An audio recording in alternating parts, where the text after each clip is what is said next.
Kita sering mendengar tentang pekerja outsourcing atau OS. Namun, apa itu sebenarnya OS? Dan bagaimana jika terjadi PHK terhadap karyawan OS? Hai semuanya, saya Adrian. Selamat datang di channel saya Sharing Ilmu.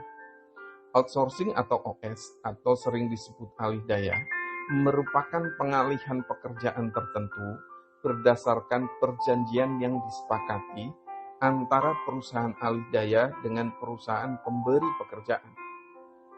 Pekerja yang dipekerjakan dalam kegiatan alih daya ini memiliki karakteristik utama, yaitu tidak memiliki perjanjian kerja langsung dengan perusahaan tempatnya bekerja.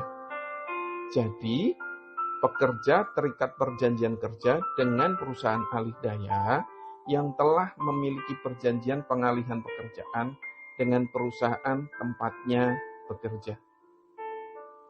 Dengan kondisi di atas, maka perlindungan pekerja, upah, kesejahteraan, syarat-syarat kerja, serta bila di kemudian hari terjadi perselisihan yang timbul, menjadi tanggung jawab perusahaan alih daya.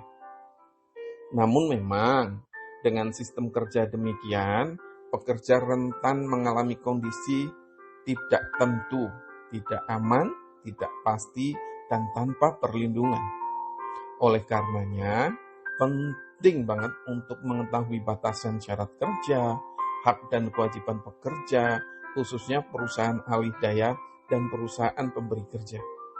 Nah, terkait hal ini bisa dilihat di PP 35 tahun 2021, khususnya pasal 18 dan pasal 19. Terkait dengan OS ini, pasca Omnibus Law, ada dua perubahan pokok. Yang pertama adalah alih daya tidak lagi dibedakan antara pemborongan pekerjaan atau penyediaan jasa pekerja. Yang kedua, alih daya tidak lagi dibatasi hanya untuk pekerjaan penunjang atau non-core bisnis. Sehingga tidak ada lagi pembatasan jenis pekerjaan yang dapat dialihdayakan. Artinya adalah bahwa jenis pekerjaan yang bisa dialihdayakan tergantung pada kebutuhan sektor usaha masing-masing. Nah, jika melihat hubungan kerjanya, maka hubungan kerja antara perusahaan outsource dengan pekerjanya bisa didasarkan pada PKWT dan PKWTT. Ketentuan ini berbeda dengan Undang-Undang 13 tahun 2003 yang menyebutkan perjanjian kerjanya hanya PKWT. Meski kemudian mengalami perubahan, yaitu dengan dicabutnya ketentuan tersebut oleh putusan Mahkamah Konstitusi yang kemudian diterbitkan atau dikuatkan dengan Permenaker pada tahun 2012 dan 2019.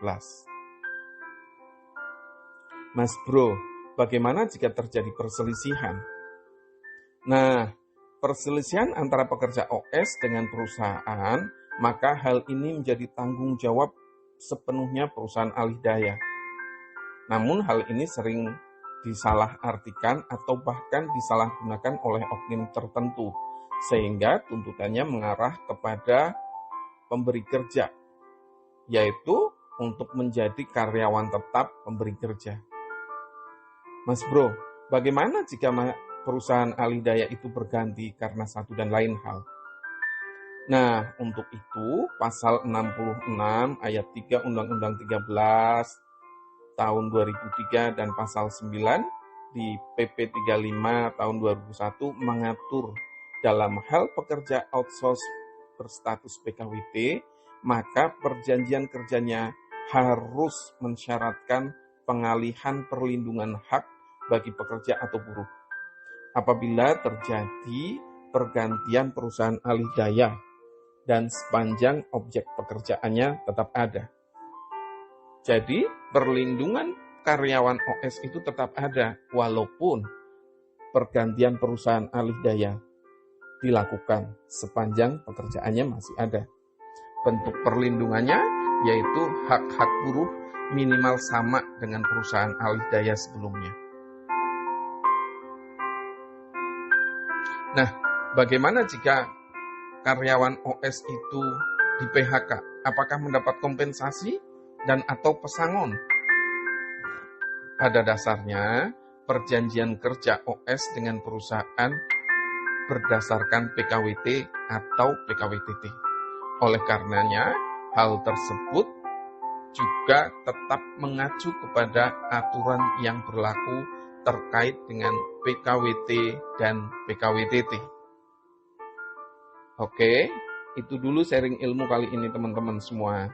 Silahkan kasih komentar dan boleh kok kasih masukan. Tema apa lagi yang akan kita diskusikan pada pertemuan selanjutnya. Izinkan Adrian undur diri. Salam sukses mulia buat kita semua. Bye-bye.